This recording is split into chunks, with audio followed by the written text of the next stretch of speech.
Viral noon, viral ulit ngayon ang isang Becky na umasenso sa buhay. My name is Diwata! Nagmula sa kalangitan, lumagapak sa kalupaan. Kung dati nasangkot siya sa bugbugan, ngayon may ari na siya ng paresan. Balitang-balita po yung pares niya, talagang sikat na sikat yan. Kaya naiwagahan po kami, sir, kaya titigman namin. Kasi yung story kasi ng life ko, ang buhay ko, ay very inspiring story. Narito na sa inyong harapan, ang nag-iisang Diwata na mukhang kawatan. Ang beshi na nag-trending taong 2016, siya si Diwata. Kasi, di ba, sa kahirapan ng buhay, paano ko nagkaroon ng business na ganito, tapos tinangkilik ng maraming tao, sikat na sikat yung business ko. Malayo pa, pero malayo na ang narating ni Diwata kumpara noon. Siguro marami nagkaka-interest talaga, isa pa yan sa mga reason bakit pupunta dito. Dahil gusto nila akong tanungin ng personal kung ano bang ginawa mo, di ba? From ilalim ng tulay na ngalakal hanggang sa naging isang construction worker.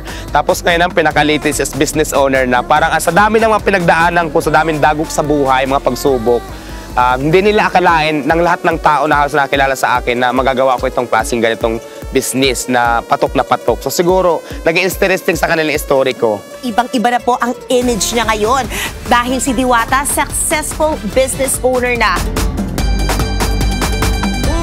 Yung sa story niya, nakaka-proud. Ayan, once again, sa hindi po nakakilala sa akin, ako po si Diwata, ang baklang dating nabugbog, pero ngayon dinodobog. Marami pong salamat sa inyong lahat sa suporta, and God bless you all. Kamusta na nga ba ang nagreyna sa Zelda? Ako po si Diwata, ang mayarang Diwata Paris Overload ngayon. Ayan po, sa mga oras na ito ay nag-clearing po lahat ng tindahan ko dito.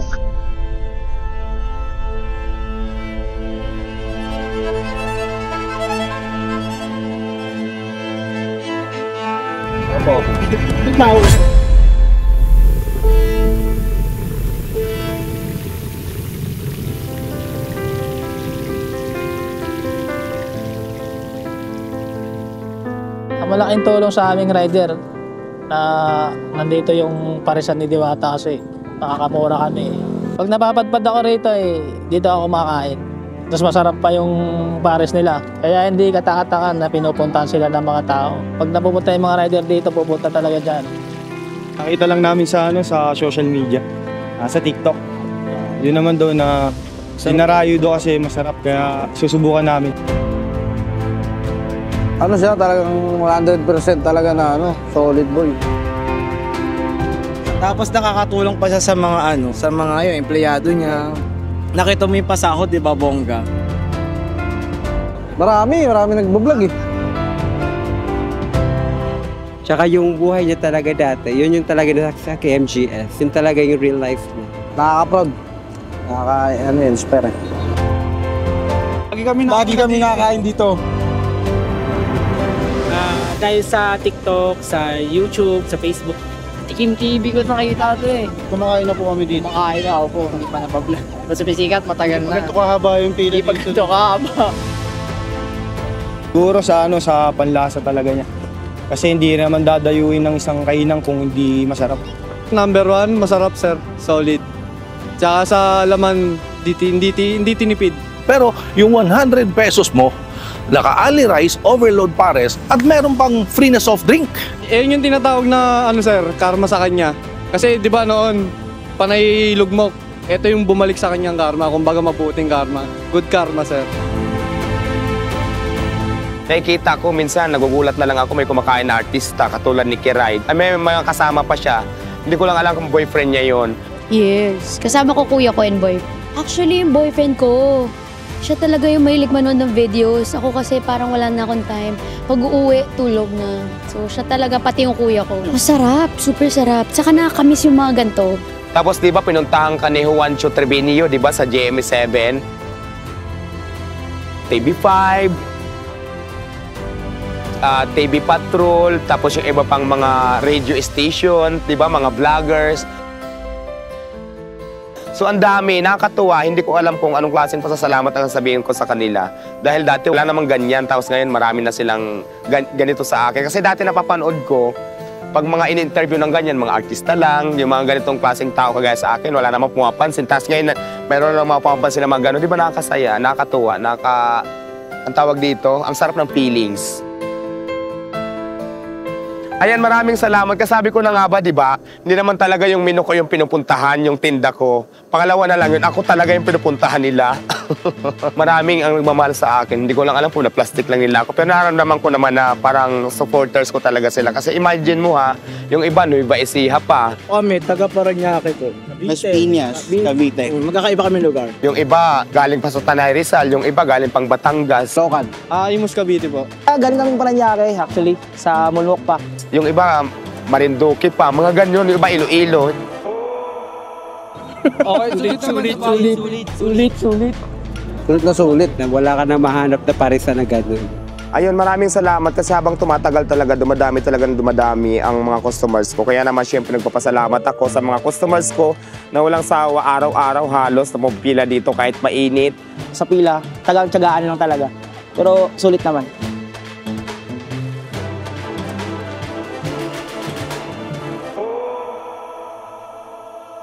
Willing po kami pumila kahit matagal. Matikman lang po ang Paris ni Diwata. Ewan ko ba't? Kasi dati hindi naman ganito eh. Diretso ka nakain ka agad, hindi ganito karaming pila.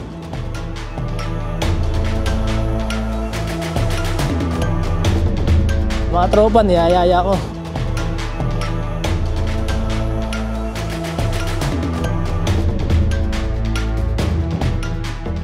Okay lang sir, makapagintay sir. Matikman lang po yung, yung Diwatang yan. Sino gusto mong tikman? Yung Paris po, Paris. Nga feeling ko paganda ko ng paganda kasi habang tumatagal, dumadami po yung nagme-message sa akin. Marami na nanligaw ngayon at siyempre marami nagpapapicture.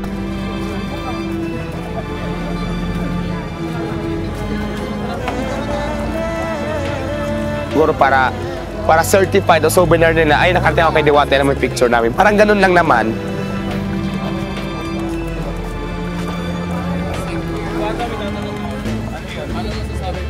Kaya parang feeling ko tuloy, ang ganda-ganda ko na. Ayan, pati yung mga viewers, pati yung mga iba't ibang lugar na nagpupunta rito na malalayo, pupunta talaga sa akin para puntahan lang ako para makita yung tindahan ko. Totoo ba ito? Hype lang ba ito? Or totoo ba talaga to legit? So yun siguro ang mga dahilan. Kanina kasi nag-guest ako sa TV5, guest ako ni Ma'am Tintin sa kanila Julius Babaw sa kanilang segment. Sa Jessica Soho din pala. Bring it on! 2024, si Diwata rumarampa pa rin ngayon. Oo, thank you so much kasi pinalabas ako doon, di ba? Nakakatuwa kasi di ba, sino ba si Diwata tapos pupuntahan ng media para interviewin lang regarding sa business ko. Thank you so much kasi kahit papaano nabibigyan na ako ngayon ng panahon para invite ako sa isang TV show na hindi ko naman nararanasan dati. So ang sarap ng feelings tapos yung mga ibang newscaster pupunta dito para mag-guest ako. So ayan, di ba, hindi ko alam kung anong klaseng pasasalamat yung sasabihin ko kasi talaga namang nakita ko talaga yung diferensya noon at saka ngayon na talagang malaki na yung pinagbago. Pinagbago dahil hindi pa naman yung nagbago ako dahil mayaman ako. Hindi pa ako mayaman. Sa akin lang, yung dating hindi ako pinapansin. Tapos ngayon marami ng taong pupuntahan ka. Ultimo yung mga kilalang tao na mga celebrity at saka yung pinupuntahan ka. Di ba nakakatuwa para sa akin? Ang sarap po ng feelings. Kaya naman maraming salamat sa mga taong sumusuporta sa akin lagi.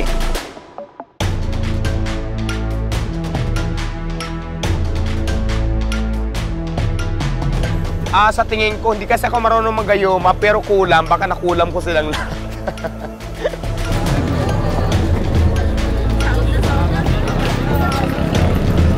Yung mga nagpapapicture sa akin, baka nagbabaka sakali, baka yung picture ko, mabinta nila kay Bustuyo. Dati, hindi naman kami unli-rice. Ang tinda ko lang kasi dati talaga, beef Paris. Ngayon, sobrang dami na namin nagtitinda ng beef Paris, pare-parehas. Ngayon, nagkakaroon na ng pagkakaiba, depende na lang sa lasa, sa timpla. So ngayon, ganun pa man, Paris pa din ang kinalabas. Sabi ko, nag-isip ako, ano kaya ang gagawin kong menu na kakaiba para puntahan ako ng tao. Ganun, na-create ko talaga siya. Ayun nga, naisipan ko na i-package yung menu ko na imbis na beef, sabi ko mag-create ako ng lechon Paris sa chicharon bulaklak. Tapos ipackage natin only rice, tapos may free soft drinks. Ayun, ito na nga yung pumatok sa tao na ito talaga yung pinupuntahan at binabalik-balikan. Kasi panalo din naman talaga, very affordable. Sabi ko nga, kung budgeted ka lang, sa 100 pesos mo, kung malakas ka kumain, solve na solve ka talaga kasi naka-only rice tayo. Sulit na sulit, sir. Lalo na sa overload na pares ni Diwata.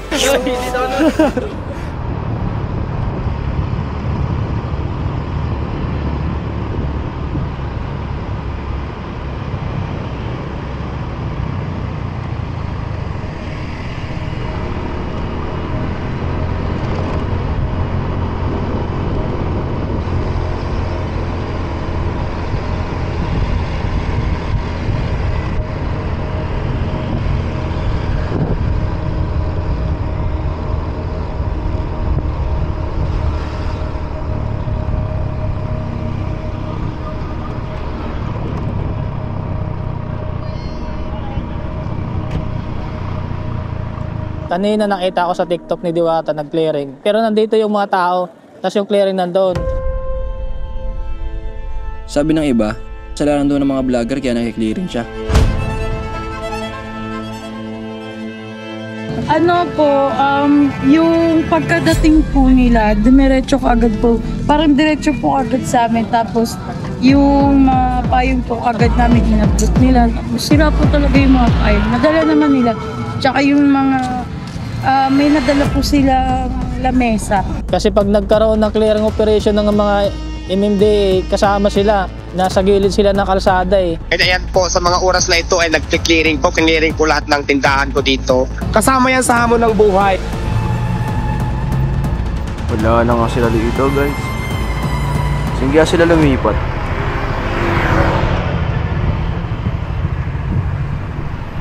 Ito nga ata na-clearing sila.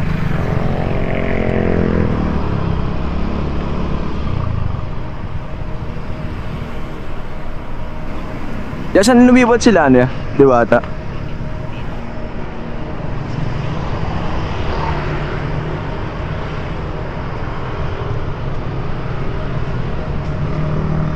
Siguro meron din kasi mga kalaban siya na nireklamo siya kasi dinudumog siya. Kaya ginawa ng kalaban niya, pinaano siguro siya para makakalis sa pwesto niya.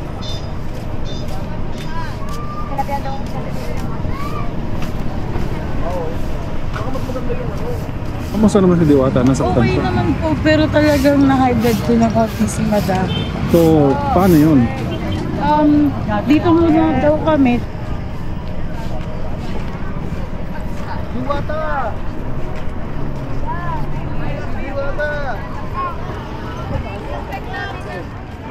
Hindi namin nabalitaan eh. Kala namin kasi doon na siya dati sa totoong pwesto niya.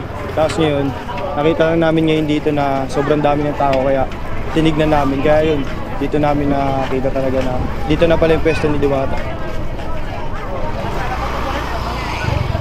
Palagi naman daw clearing dito eh, sabi niya eh, sa TikTok eh. Kasama yan sa hamon ng buhay. Huwag tayong sumuko. Basta alam natin gumawa lang tayo ng tama. Kahit anong clearing pa yan, nandyan lang yan. Nandito lang din ako. Tuloy ang laban. Buhay pa rin po ang Diwata Pares Overload. Kung gusto nyong pumunta, dito pa rin ako sa lugar na to. Pero ngayon, dito lang sa Iliran sa lugar na to kung saan ako na-vlog, dito pa rin ako, magtanong lang kayo. Dito nyo lang ako makikita. Sa mga taong sumusuporta, sabihin ko naman po kung nasaan na po ako. Maraming salamat sa lahat po ng sumusuporta sa Diwata Pares Overload. Thank you so much and God bless po sa ating. Tuloy po ang laban. Matitikman nyo pa rin po ito hanggat po buhay po ako. Buhay din po ang Diwata Pares Overload. Ilalaban ko po yan. Thank you, thank you, thank you.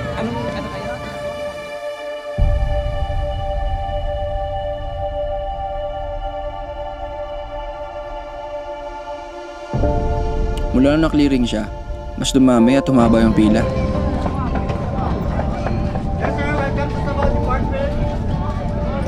Oo, totoo. Sobra. Hindi namin expect to.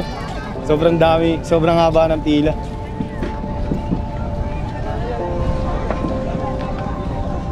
Sa pila, okay lang ganito kasi satisfied naman eh. Kaya sulit naman kahit magantay ka ng matagal. At least, di ba? Palalo.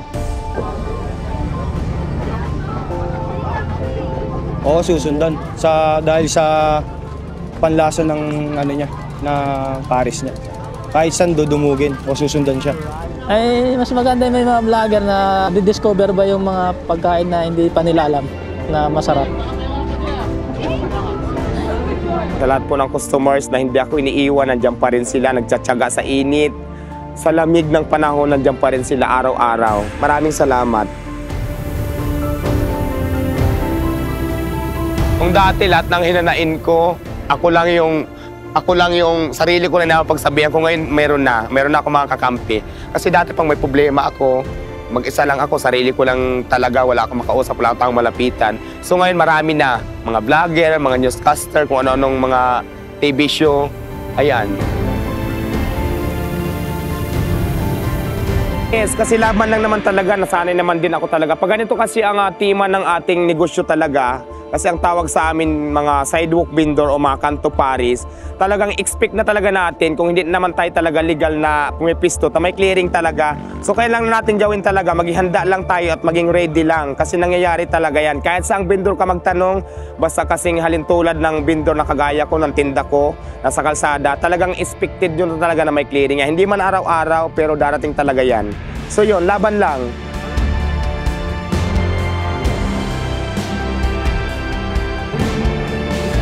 Ayan, once again, sa hindi ko nakakilala sa akin, ako po si Diwata, ang back lang dating nabugbog, pero ngayon dinodumog. Marami pong salamat sa inyong lahat sa suporta, and God bless you all. My name is Diwata! So, nandiyan pa rin sila, hindi pa rin ako iniiwan, kaya maraming salamat po, and God bless po sa atin lahat.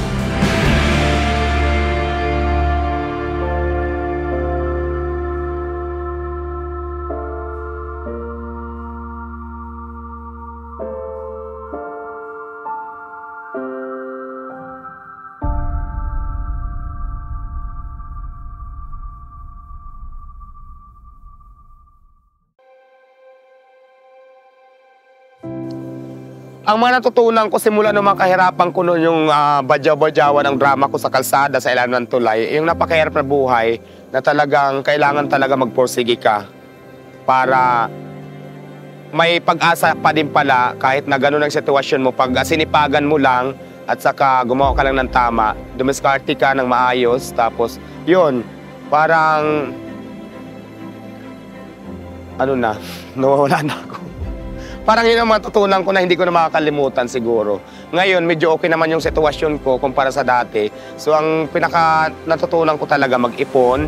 Tapos, yun nga, para hindi ka na bumalik doon sa dati mong ginagawa, dati mong tirahan ganyan, kung nasa kalsada ka, magpursige para makabili ka ng kung anong gusto mong bilihin, tulad ng bahay. Ang binili ko talaga nung unang kumita ako, syempre yung tirahan ko, number 1 yan. Ayan yung nabili kong bahay, yung nakita nyo sa Jessica So, kung may nakapanood, ayun po yung may tindahan ako doon. Pero at least alam ko safe na kami doon. Tapos syempre, nung kumita pa ako, bumili na ako ng sasakyan kasi kailangan ko din talaga para maging service ko at the same time, nag-isipan ko din talaga, yung sasakyan ko, parang bahay ko na din.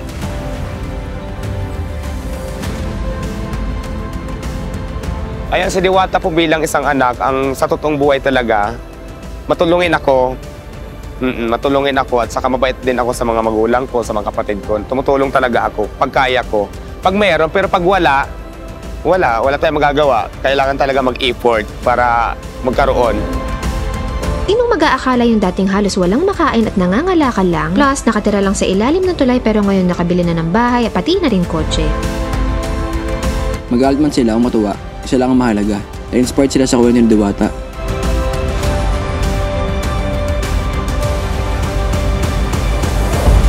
Ayun nga, maraming salamat kung na-inspire ka sa kwento ko, sa mga nagmamahal sa akin.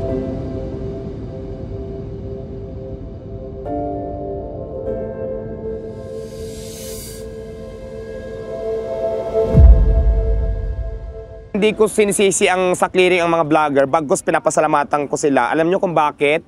Kasi dahil sa mga vlogger, nakilala ako, dumami ang customer ko. Yung clearing kasi, kung isisisi sa vlogger, hindi yan totoo. Wala pang mga vlogger na yan, tulad nga ng sinabi ko, may clearing na po ang mga vendor na kagaya ko na nasa kalsada, nasa lansangan. Lahat po tayo may clearing. Kahit wala yan, vlogger na yan, may clearing pa rin tayo. Kaya hindi dapat natin sila pwedeng sisihin. So bagkus pasalamatan pa kagaya ko dahil naging famous, naging kilala yung parisan ko nang dahil sa mga vlogger. Dapat pa natin sila pasalamatan na kagaya ko. So yun lang. Yun, sa lahat po na nanonood dyan, no, hindi ko po iniisip na for life na po ako dito. Ngayon po, naghanap na po ako ng pwede kong upahan, kaya lang yung iba, inintay ko pa yung approval. May mga nakita na ako, pero hindi pa rin sure kung ma-approve tayo ng admin. So, wait nyo lang yung panahon na yun. Darating din yan. Huwag lang natin biglain kasi hindi naman yan nakukuha sa biglaan. So, ngayon, dinadandahan ko na hopefully na makakuha talaga tayo ng magandang pwesto. So, yun lang. At talaga namang maging komportable ang lahat, pati yung mga parking ng mga customer ko. At syempre pa kami, yung magiging safe naman at saka syempre yung medyo malaki naman na pwesto na magkakasya mga customer ko kasi alam nyo naman siguro na ang dami-dami kong customer, hindi naman pwede na isang maliit lang na lugar ang paglalagyan natin. Prepared ko sana talaga yung medyo malaki tapos may parkingan din para maging komportable po ang lahat. Lahat naman ng tao may basher. Gumawa ka man ng mabuti, gumawa ka man ng tama, may basher ka talaga. Artista ka man, politiko ka man, ordinary tao ka man, may basher talaga. Pero para sa mga basher lang talaga, ang masasabi ko lang sa inyo, kung basher kayo, hanggang dyan na lang kayo. Dito lang din ako. Basta magtitinda pa rin ako. Kahit anong sabihin nyo. So, ang masasabi ko lang, hindi ko kayo pinipilit. Kung basher ko kayo, kung masilang kayo dito sa kainan ko. So, yun lang. Ayon po sa mga nagko-comment na matigas ang ulo ko. Bakit? May nakita na ba kayong ulo na malambot? Lahat naman ng ulo matigas. Pero hindi ito, seryoso. Alam mo, sinabi ko na nga, kung wala na talaga ako makita nagtitinda dito sa lugar namin, stop na, hindi para magtalo-talo pa kami. Pero ganun pa man, kung hindi yan reason sa inyo, ganito, ilang linggo na po ako naghahanap ng pisto. Marami na ako nakausap, hinintay ko na lang talaga approval. Pero pansamantala nga, habang wala pa akong pisto, syempre dito muna ako. Dahil sayang din naman yung mga customer ko, pupunta, malalayong lugar pa, tapos wala silang maabutan, di ba? At nakikita ko din naman, kahit na hindi ako magtinda, nakikita ko talaga na marami pa rin nagtitinda. So napaka-unfair naman po para sa akin. Kung may nakita ako nagtitinda, tapos ako hindi, di ba? Napaka-unfair po nun. Kaya, ngayon, huwag kayong mag-alala kasi naghahanap na talaga ako ng pisto. Pag nakakita ko, update ko na lang kayo sa pisto na to. Pero yun nga, ang sabi ko nga, wala naman masama maghanap buhay, di ba? Lumaban ng patas. Kung tutuusin, kung isipin yung mabuti, naghanap buhay po ako ng parihas, lumalaban ako ng patas. Ang dami-dami mga problema, di ba? Bakit sa akin kayo naka-center of ang attention nyo nasa akin? Huwag naman sana, maging fair naman sana ang mundo sa akin. Wala namang masama pag sa naghahanap buhay. Ang lang naman dito talaga, pinaka-butas nyo lang sa akin, walang sariling pwesto. Pero umikot kayo sa buong Pilipinas, real talk tayo. Ako lang ba? Di ba? Baka ako lang pinakamalakas na parisan, kaya ako lagi niyong nakikita. Pero kung isipin niyong mabuti, ang dami-dami pong kasing sitwasyon ng tindahan ko na nagtitinda, kung saan mang lupalop ng mundo sa Pilipinas, marami po kami. Kaya sana naman, pagbigyan mo muna ako habang wala pa ako nakuha ang pisto. Kasi ulitin ko, wala pong masama, lumaban ng parihas, lumaban ng patas. Di ba? Wala po tayong inaapakan na tao. Wala po. Ayun, lilinawin ko lang, may nakita kasi ako video na panood ko, may nag-upload, hindi ko alam kung sino. Ito nga, nung mga time na yon, nag-clearing talaga, nag-clearing sila nung ngayon. Tapos, ayun nga, may banta sila na pag nakita pa namin kayo, pasensyahan tayo. So ang ginawa ko, hindi ako nagtinda, no? Hindi ako nagtinda talaga. Sinunod ko yan, ang sinabi nila doon sa nakausap ko nag-clearing, parang team leader. So ngayon, sinunod ko na hindi ako nagtinda, pero nandito lang ako sa lugar na to, pero wala akong tinda. Dumating si clearing, kinabukasan dumating si clearing, nagbabaan. Marami nagtitinda that time. Itong team leader, bumaba, ako kaagad ang hinanap. Si Diwata, ganyan. Diba? Tapos siyempre hindi niya napansin, nasa likod ako. Sabi ko nandito ako kasi wala naman akong tinda. Diba gumaganon ako, wala naman akong tinda. Tapos sabi niya, hindi, sumunod ka. Sabi ko, sumusunod naman, di naman ako nagtinda ngayon. Gumanon ako, napagtalo ko sa kanya. Sabi ko, kung gusto mo talaga makahuli ka ng maraming nagtitinda, ng mga illegal vendor, wala naman akong tinda, sabi ko, ang dami-dami dyan, di ba? Ang dami-dami dyan ngayon. Alam mo ang sagot niya sa akin, huwag mo akong turuan. Sabi ko, hindi naman kita tinuturuan eh. Kaya doon nag-umpisa yung, huwag mo akong turuan. Sabi ko, hindi kita tinuturuan, sinasabi ko lang. Kasi doon mo makikita yung napaka-unfair na wala nga akong tinda, pagtalon niya doon galing sa truck, ako kaagad ang bunga, Diwata kaagad. Samantala, marami siyang nakita na mga nagtitindihan sa gilid. Ayun po yung totoong istorya ng video na yun na napanood nyo, na parang nagtatalo kami. Hindi ko alam kung sino nag-upload at saka nagulat na lang ako, napanood ko din talaga. So yun lang, gusto ko lang linawin. Hindi po ako nagmamarunong, hindi po ako naipaglaban sa batas, kung ano man yan, yun man ang tingin nyo. Basta ako po, naghahanap buhay lang po ako ng tama at lumalaban po ako ng patas, di ba? Naghahanap na po ako ng pisto ko, yun lang man po yung ano ko, yung buta sa akin. Pero sana naman, maging fair lang naman talaga sana. Kung clearing, dapat clearing lahat. At pakiusap lang po sana, ilang clearing na po yung naranasan ko na kiniklearing ako, yung iba nagtitinda. Napaka-unfair po na sa akin, masama po yung loob ko. Wala pa akong question sa clearing. Ang sa akin lang po sana, pag nag-clearing, sana maging fair naman po kayo. Kasi napapansin ko talaga, ako talaga lagi yung pinunteriya, dito sa lugar na to para sa mga clearing. Ito hindi ako sinasabi ko lang po na parang napaka-unfair naman. Hindi po ako lumalaban sa batas ha. Ang sinasabi ko lang, napaka-unfair po ng mundo kung ganun po lagi ang nangyayari. Puro ako na lang yung nakikita. So yun lang po. Yun nga, sana kung magki-clearing kayo, sana lahat din, 'di ba? Mayroon pa nga dito kasi ako lang daw talaga yung punteriya, hindi daw sila. Tama ba yun? Para-paras lang naman kami tinda, para-paras lang naman kami vendor. Pwede ba yung ganun, yung marinig ko? Diba na ako lang ang punteriya, hindi naman talaga sila. Para-paras tayo dito vendor sa lugar na to, isang lugar lang din tayo. Napaka-unfair po nun. Which is nakikita ko din naman talaga na halos parang ganyan yung nangyayari. So yun lang. Ayan, yun nga, maraming salamat sa mga taong talagang sumusuporta. Yung mga nagsasalita sa akin, nasusundan ako kahit saan ako magpunta, saan ang pwesto ko. Naka-touch po.